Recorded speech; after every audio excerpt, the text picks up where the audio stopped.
vamos a recibir a Eduardo Botinelli, que está aquí con nosotros, uno de los... Es el responsable de Factum, ¿no? ¿O es uno de...? ¿Qué tal? ¿Cómo te va, Eduardo? ¿Qué tal? ¿Cómo están? Un gusto estar con ustedes. ¿Cómo te menciono? ¿Como el responsable de Factum o uno de...? Bueno, soy el cargo de director. Está bien, entonces no se Sí. entiende.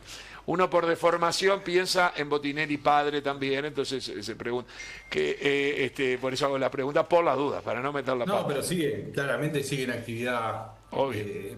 para la parte de análisis político, sin duda. Pero para el día a día sos vos. Y no hay otra. Alguien tiene que hacer.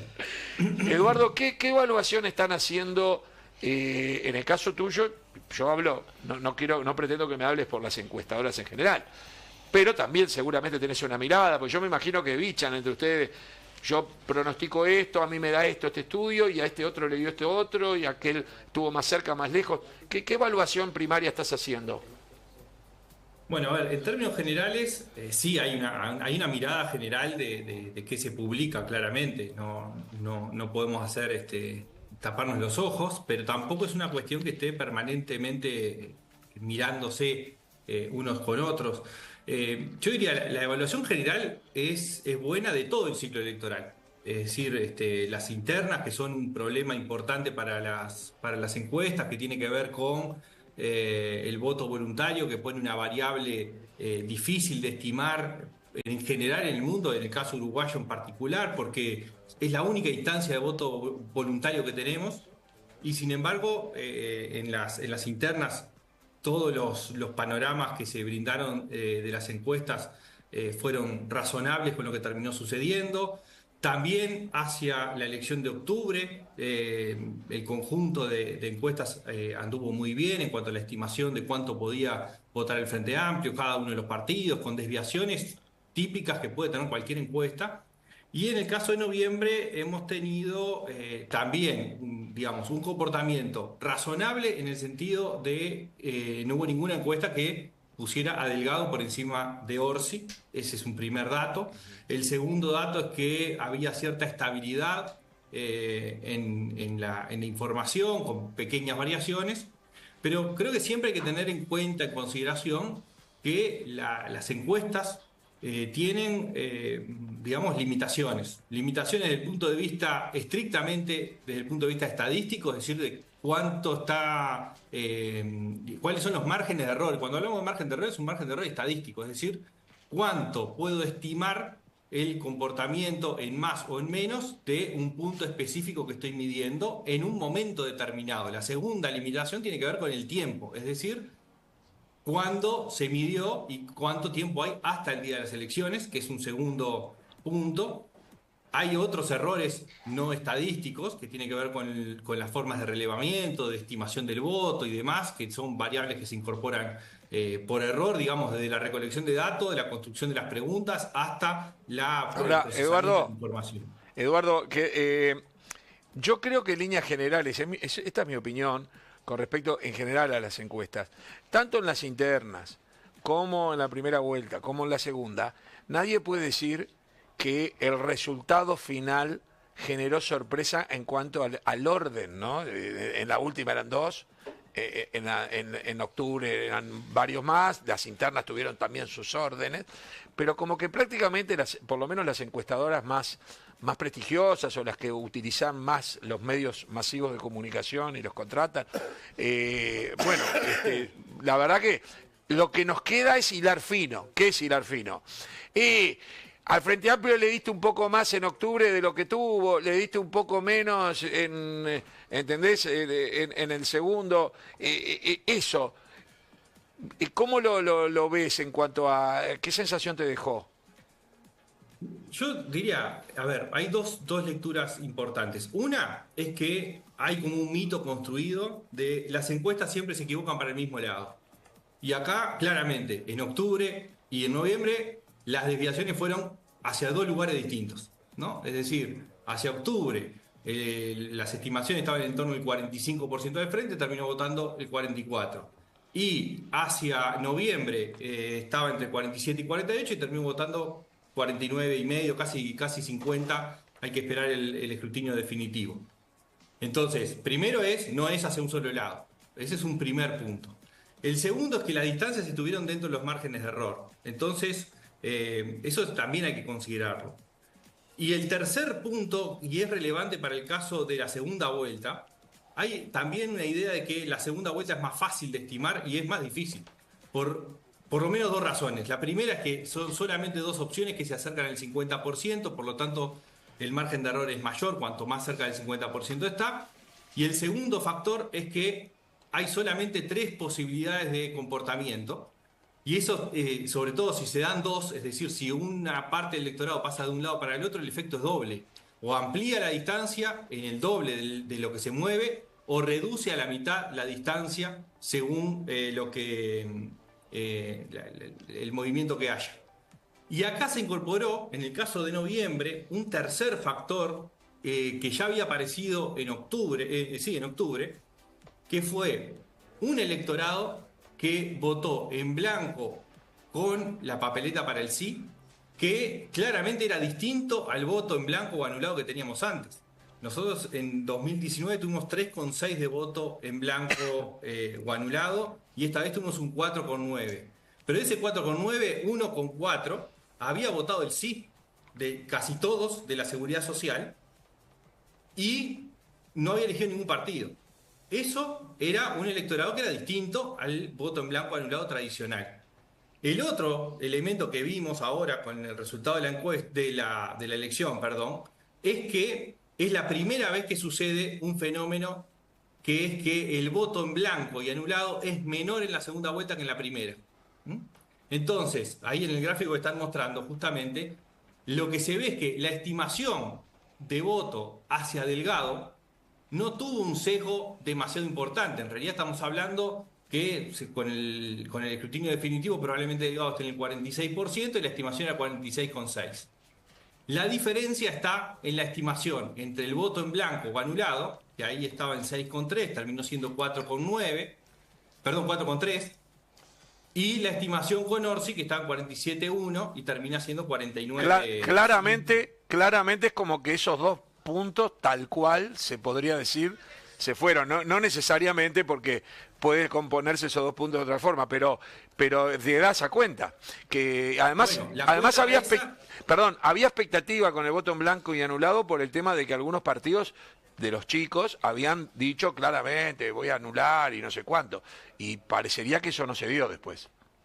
No, bueno, los estudios previos justamente lo que daban era que los votantes de Salle, por ejemplo, Salle convocó a votar, a anular el voto, y sin embargo los votantes se distribuían casi que en tercios. Un tercio iba hacia Delgado, un tercio hacia el lado de Orsi y un tercio hacia el voto en blanco anulado. El que generaba la incertidumbre era este electorado que por el resultado final nos damos cuenta que en realidad terminó optando por la opción menos mala, digamos. ¿Y a qué me refiero? A que si votó el sí de la Seguridad Social y votó en blanco, casi que no había chance que fuera a votar a Delgado, porque Delgado representaba todo lo contrario al sí. Y sin embargo, el caso de Orsi y de Cose, que los dos se manifestaron en contra del plebiscito, en realidad alrededor de Orsi y en el Frente Amplio había gente cercana al sí. Entonces era más probable que votara a Orsi a que votara a Delgado. Pero se manifestaba, por lo menos en las encuestas nuestras, en forma previa, lejano a los dos y sin entusiasmo de votar a ninguno de los dos, ¿no? Entonces, por ahí creo que pasa un poco entender algunos de los movimientos que se fueron registrando a lo largo del tiempo. Es verdad, hay otras encuestas que tenían menos, y eso es importante. Cuando comparamos las encuestas, la diferencia pasa justamente porque quienes mostraban una estimación de voto menor a Orsi no era mayor a Delgado, era mayor el voto en blanco anulado. Es decir, claramente estuvo ahí la diferencia entre las encuestas, no en una estimación deficitaria, digamos, con respecto Claro, a pero Delgado. lo que no se dio fue que hubo un voto en blanco solo con, o no, pregunto, ¿no hubo un voto en blanco también que tenía solo la papeleta del otro plebiscito, del allanamiento Sí, nocturno? pero fue muy, muy menor, muy menor. Ah, sí. O sea, el que Sí, sí. votaba, a ver si entiendo, el que votó el sí para el allanamiento nocturno, que fue más o menos la misma cifra que del otro plebiscito, por lo general iba acompañado ya con una lista, mayoritariamente seguramente de la coalición, pero también si hubiese sido Frente Amplio, de Frente Amplio. No hubo tanto voto en blanco ahí. Exactamente. Porque ahí hubiese La sido, mayoría. claro, ahí era un lugar que podía haber pescado supuestamente por mentalidad alguien de la Delgado, pero bueno, no sucedió porque ya no había dónde sacar. Claro, en realidad el lugar donde Delgado podía captar era, bueno, primero la propia coalición, compactarla y perder la menor cantidad de votos posible, que razonablemente funcionó. Un segundo lugar donde podía captar era en los votantes de otros partidos, pero además que no se fueran hacia el frente. Ese era el otro objetivo. Y creo que ahí es donde no logró encontrar el lugar. Está bien. Pero el frente tenía más posibilidades, porque tenía las pérdidas que tiene la coalición, que ha tenido la coalición o cuando fueron juntos el Partido Nacional y el Partido Colorado, en cada una de las instancias de segunda vuelta. Tenía para disputar en un electorado que también mayoritariamente quien votó en partidos no alineados votaron en su mayoría el plebiscito de seguridad social, por lo tanto ese punto, que no es el único, pero es un punto, aleja la posibilidad de votar a Delgado, y el tercer núcleo donde el Frente Amplio tenía posibilidades de captar, o la candidatura de Orsi, era en ese electorado que había votado el sí y no había votado ningún partido. De hecho, hay hasta, digamos, una hipótesis detrás, y es que el Frente Amplio perdió una parte de potenciales votos a partir de esa gente que terminó, digamos, mandando un mensaje hacia el Frente Amplio, votando en blanco y votando el plebiscito por la seguridad social, porque había 11 opciones para votar, ¿m? Y no eligió a ninguna de las 11. Eligió dejar el voto en blanco y depositar la papeleta para el sí, ¿no? Incluso podía haber votado Unidad Popular, que fue uno de los principales impulsores. Ese electorado mandó un mensaje hacia el Frente Amplio. Bien, preguntas de los compañeros Tomás. Hola Eduardo, buenas tardes, ¿qué tal? ¿Cómo estás? ¿Qué tal, Tomás? ¿Cómo estás? Muy bien, Eduardo, desde hace 2 años todas las encuestas coincidieron en que el próximo presidente de Uruguay iba a ser Yamandu Orsi. Ninguna encuesta dijo que Delgado iba a ser el próximo presidente de Uruguay. Ante esa situación, que era la realidad que veía la opinión pública y que veía la gente, ¿te parece que Delgado y la coalición tuvieron una estrategia adecuada para intentar salir de esa situación de que Orsi se consideraba que era el presidente que iba a salir? No, creo que hubo varios elementos. Hay veces que las cosas son irreversibles, digamos, ¿no? Pero creo que sí hubo algunos errores. A ver, podemos ver algunos de gobierno o de comunicación del gobierno, que no creo que sea esta lectura que hace siempre, es una cuestión recurrente. Uno mira después de las elecciones, cada vez que pierde un oficialismo, y la primera explicación es: no supimos comunicar lo bien que hizo el gobierno las cosas. En realidad no es un tema de comunicación, la gente decodifica lo que vive. Y ahí creo que hubo un problema en el gobierno en el tema de seguridad pública y en el tema de los salarios.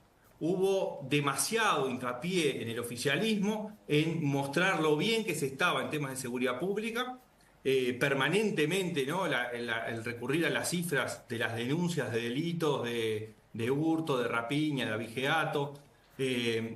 Se matizaba el tema de los homicidios, y sin embargo la percepción de la opinión pública era que la gestión era negativa, que incluso lo que había motivado a un conjunto de electorado a votar la coalición y un cambio en 2019, que era la solución de los problemas de la seguridad pública, no estaban viniendo, y creo que ahí faltó un poco de sintonía fina para entender lo que la gente estaba transitando, viviendo y percibiendo sobre el tema seguridad pública. Y el segundo fue el hincapié muy fuerte que se hizo durante el año electoral con respecto a la recuperación salarial. Era una mirada muy optimista, y creo que ahí hay que diferenciarlo con el empleo, porque en el empleo efectivamente los datos oficiales mostraban el crecimiento de la cantidad de empleos, y la opinión pública visualizaba positivamente la gestión del gobierno en empleo. Pero no pasaba lo mismo en los salarios. Mientras el gobierno mostraba la recuperación del salario real, la percepción de la ciudadanía era que la plata seguía sin alcanzar, ¿no? Y eso, en realidad, lo que hacía era confrontar lo que el gobierno mostraba y lo que la ciudadanía percibía.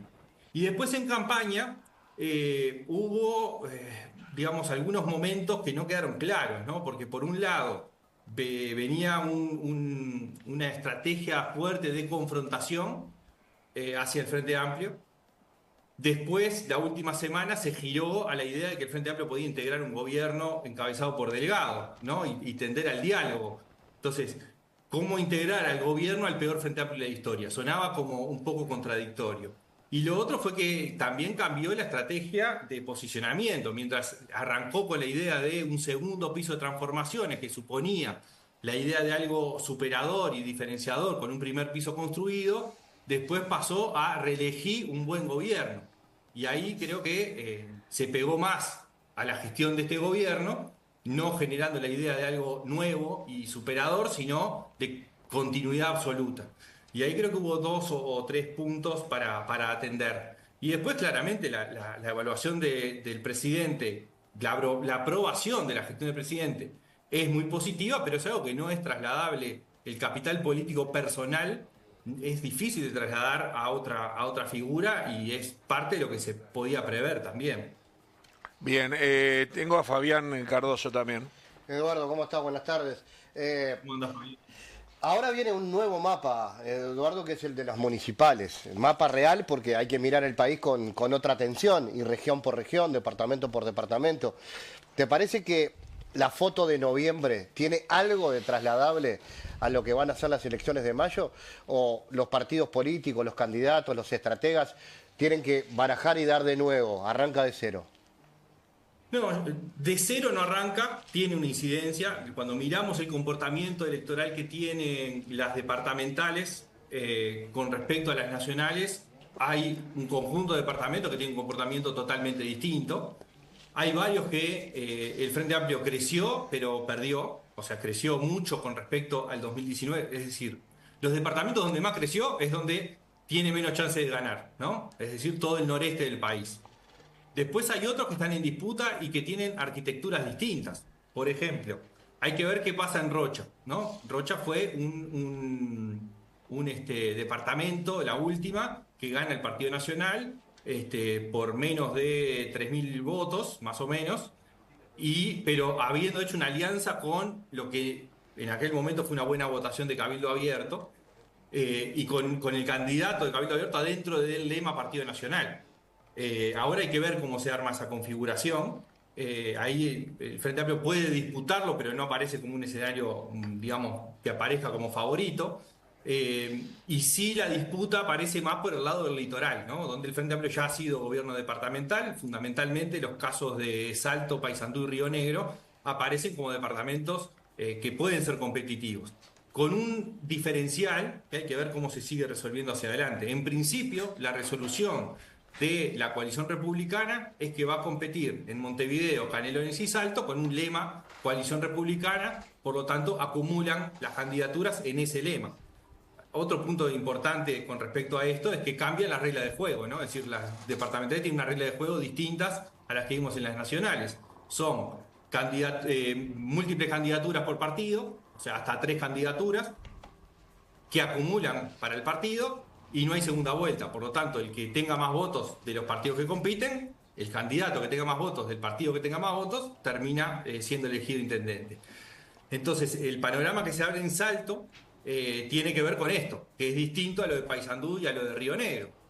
En Salto, en principio, va a competir el Frente Amplio contra la coalición republicana. Sí. Mientras que en Paysandú va la reelección del intendente actual, Nicolás Olivera, contra la disputa que presenta el Frente Amplio. Donde el Frente Amplio ganó ahora en noviembre por un leve margen. Hay que terminar de ver el escrutinio definitivo, el margen es muy estrecho, pero ¿cuál es la diferencia? En noviembre está compitiendo la candidatura de Orsi con la candidatura de Delgado, ¿no? Es decir, son solamente 2 opciones. Hay que ver qué pasa en Paysandú con el Partido Colorado, qué pasa con Cabildo Abierto, aunque sea menor la incidencia. Porque recordemos, por ejemplo, en 2014, no, sí, 2014, 2015 o 2010, ahora estoy confundido en cuanto a las fechas, pero hubo un momento en el que ganan Salto, lo gana el Partido Colorado y el Partido Nacional gana Paysandú, justamente porque se desinflan el segudo partido aliado, digamos, en cierta forma. Sí, es decir, hicieron una especie de coalición. Porque el Partido Nacional vota muy mal y en Paysandú gana el Partido Nacional porque el Partido Colorado vota muy mal. En realidad es como que se hubiesen puesto de acuerdo, que no sé si fue así, pero entre comillas, para vamos todos detrás de uno, una especie de coalición. Bueno, ahí. sí, fue un pacto implícito, digamos. Por lo menos sí, si no fue un acuerdo. 176 votos de diferencia en Paysandú. Claro. Daniela Buret, la última y con ella cerramos. Eduardo, buenas tardes. El mito de que a los jóvenes no les interesa la política, con estos resultados de las elecciones, ¿se puede decir que los jóvenes han votado al Frente Amplio porque son de izquierda, porque les llegó más el discurso de Orsi, porque los circuitos electorales que se van viendo por los números de credencial se ve que son más jóvenes? ¿Qué se puede pensar de esto? A ver, hay dos cosas distintas. Una es que efectivamente el Frente Amplio sigue siendo mayoritario en los jóvenes, esto sigue siendo recurrente, está teniendo una desaceleración en cuanto al crecimiento de los jóvenes, porque una cosa es comparar noviembre y otra cosa es octubre, o sea, el Frente Amplio como tal y la candidatura en la segunda vuelta como otro escenario distinto, pero ese es un punto, es decir, el Frente Amplio sigue siendo más fuerte en los jóvenes. Tiene un desafío a futuro, porque el Frente Amplio que fue construyendo su crecimiento a lo largo del 71, post-dictadura, hasta que llega al gobierno, ya es distinto al sostenimiento, digamos, siendo oficialismo. Es decir, ya el vínculo con la juventud es distinto. Una cosa es ser la esperanza de algo novedoso, distinto, y otra cosa es habiendo sido oficialismo. Eso ya cambia el vínculo con las nuevas generaciones. Lo segundo es si les interesa o no la política. El interés en la política desciende con la edad o aumenta con la edad. Ahora, esto es una cuestión bastante recurrente. Es verdad que ha aumentado el desinterés en la política en los más jóvenes. Que tiene que ver, no solamente es una cuestión de la juventud como una sola cosa, hay distintas juventudes que tienen distintos entornos sociales, que tienen distintos procesos de socialización política o no tienen socialización política ninguna, entonces son realidades distintas. Lo que sí es verdad es que el interés en la política aumenta con la edad y esto puede ser generacional o puede ser por etapa de la vida. En general tiende a hacerse más en etapa de la vida. Cuanto más grandes nos vamos haciendo, más nos interesa la política, más nos identificamos con un partido político, mientras que en las edades tempranas lo que se va es ingresando o acercándose a lo que es la vida política, salvo los que ya vienen con una socialización que está vinculada a la política, de los movimientos estudiantiles, sea terciarios o secundarios, o el movimiento sindical. En general, la socialización política de la juventud pasa por participar activamente a partir del voto, ¿no? Y eso es un proceso que se va construyendo más lentamente. Muy bien, muchísimas gracias, Eduardo. Te mandamos un abrazo y bueno, siempre nos gusta escuchar qué trabajo. A mí me suena complejo, pero a su vez apasionante, y me gusta mucho seguir todas las encuestas y todo ese tipo de cosas, y bueno, y me imagino que además tiene un costo operativo grande, o con las nuevas tecnologías ha bajado ese costo, capaz, con respecto a otras épocas. No, sigue siendo un costo muy importante en términos de mano de obra, o sea, Por es eso. gente, personas, que eso a veces duele bastante cuando salen las críticas infundadas, Claro. no por el trabajo y la cara visible, sino por todo el trabajo que hay atrás. Eduardo, 25 encuestadores que estuvieron llamando todo un fin de semana. ¿Cómo haces para saber por teléfonos celulares a qué barrio pertenecen? ¿Le querés al que te atiende o hay alguna forma de...? Se le pregunta. Se le pregunta dónde, o sea... El llamado es 100% aleatorio. Entonces, está bien, entonces llamás y le preguntás, pero ahí algunas se descartan, porque si yo qué sé, si se te da 30 llamadas seguidas de un mismo barrio, ¿las tomás igual o...? no pasa. No No pasa. pasa, justamente la aleatoriedad nos da que se va distribuyendo heterogéneamente a lo largo, cada llamada va recorriendo el país y las Sí. distintas zonas de Montevideo. Claro, porque te mete el país, claro. Un celular son todos, no tenés forma. Antes era más fácil con la característica, me imagino. Tu papá Claro. seguramente lo vivió más, Sí. más profundamente. Te mando un fuerte abrazo, Eduardo, saludos y gracias por estar aquí con nosotros. Saludos a todos por ahí, un gusto estar con ustedes. Gracias. Vamos arriba, gracias.